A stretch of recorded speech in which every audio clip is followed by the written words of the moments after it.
కొమ్రంభీం ఆసిఫాబాద్ జిల్లా సిర్పూర్ మండలం ఆరేగూడ గ్రామ రైతులను బీఆర్ఎస్ నాయకులు ఆర్ఎస్ ప్రవీణ్ కుమార్ కలిశారు. ఇందులో భాగంగా ఆయన మాట్లాడుతూ పేదల భూమిని నమ్ముకొని బతుకుతున్నారని, ఇప్పుడు వ్యవసాయం చేయకపోతే ఏం చేయలేరని, ఆకలితో అలమటించి చావడం ఒకటే పరిష్కారమని ఆవేదన వ్యక్తం చేశారు.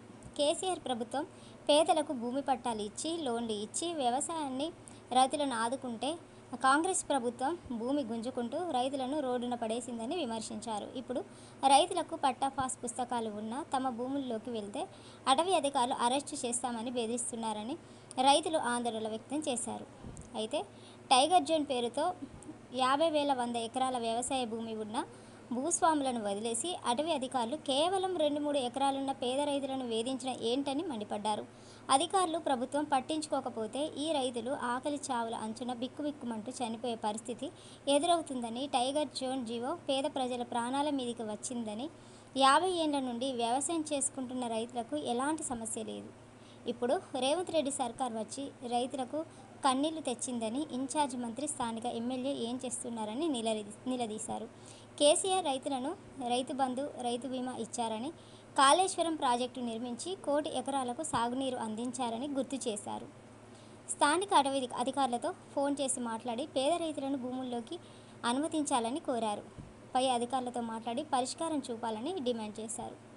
ముఖ్యమంత్రి ఇన్ఛార్జ్ మంత్రి, అటవీ శాఖ మంత్రి ఈ సమస్యను వెంటనే పరిష్కరించి పేద రైతులకు న్యాయం చేయకుంటే ఎంతటి పోరాటికైనా వెనకడమని హెచ్చరించారు. రైతులతో కలిసి పత్తి చేన్లు తొలగించారు.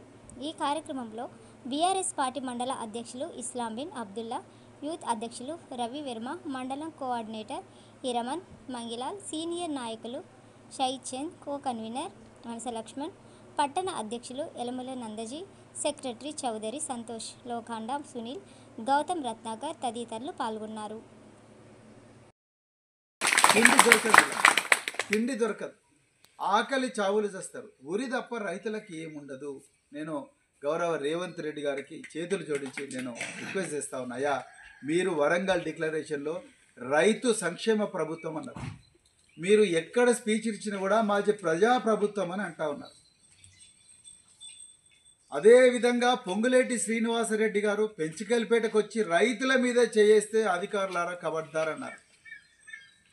ఈ జిల్లా ఇన్ఛార్జ్ మంత్రి సీతక్క గారు, ఆమె కూడా ఆదిలాబాద్ రివ్యూ మీటింగ్లో రైతుల మీద చెయ్యి వేయకండి, రైతులు వాళ్ళ వ్యవసాయం వాళ్ళు చేసుకొనివ్వండి అని అన్నారు. అదేవిధంగా డబ్బాలో మీటింగ్ పెట్టినప్పుడు పొంగులేటి గారు, అదేవిధంగా సీతక్క గారు రైతులకు అన్యాయం జరిగితే ఊరుకోము అని అన్నారు. పొంగులేటి శ్రీనివాసరెడ్డి గారు ఏకంగా రైతుల సంక్షేమం కోసం టోల్ ఫ్రీ లైన్ కూడా ఒక నెంబర్ కూడా ఇస్తామన్నారు. ఇవాళ ఆ టోల్ ఫ్రీ నెంబర్ ఎక్కడుందో మాకు తెలియదు. ఏ రైతు ఫోన్ చేద్దామంటే కూడా ఆ నెంబర్ ఎక్కడుందో తెలియదు.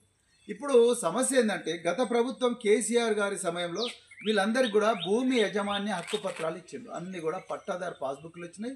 ఒక్కొక్కరికి 2 నుంచి 3 ఎకరాల భూమి మాత్రమే ఉన్నది. చూడండి, ఈ ఫర్ ఎగ్జాంపుల్ ఈమె పేరు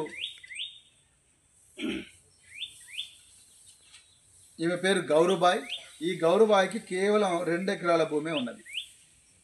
అట్లనే ఇంకొక వ్యక్తికి పోచంకు వడాయి విమలకు కేవలం 2 ఎకరాల భూమి ఉన్నది. సో అట్లా 2 ఎకరాలు, విమలాబాయికి 3 ఎకరాల భూమి ఉన్నది. సో వీళ్ళు భూస్వాములు కాదు, రెక్కాడితే డొక్కాడని కుటుంబాల నుంచి వచ్చిండ్రు. వీళ్ళు కేవలం పుట్టకు తెరుగు కోసం, వీళ్ళకి ఏమి రాదు. వీళ్ళందరిలాగా సాఫ్ట్వేర్ కంపెనీలో పనిచేయలేరు, లేకపోతే బ్యూటీ పార్లర్ పెట్టుకోలేరు, లేకపోతే పట్టణ ప్రాంతాల్లో వచ్చేసి ఇంకా రకరకాల పనులు ఏవైతే ఉంటాయో అవన్నీ చేయలేరు. వీళ్ళు మంచిర్యాలకు పోయి అడ్డా కూలీగా పనిచేద్దామన్నా వీళ్ళ దగ్గర పైసలు లేవు. ఈ భూమి తప్ప వాళ్ళకి ఏం తెలియదు.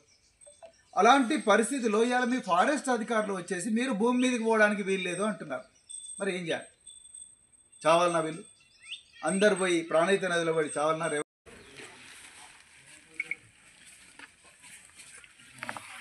ఎవడన్నా చంపితే వాళ్ళ మీద యాక్షన్ తీసుకోండి, మేము సపోర్ట్ చేస్తాం. అటవీ ప్రాణులు, వన్యప్రాణులు ఏవైతున్నాయో వన్యప్రాణులు బతకాలి, మేము కాదంటలేము.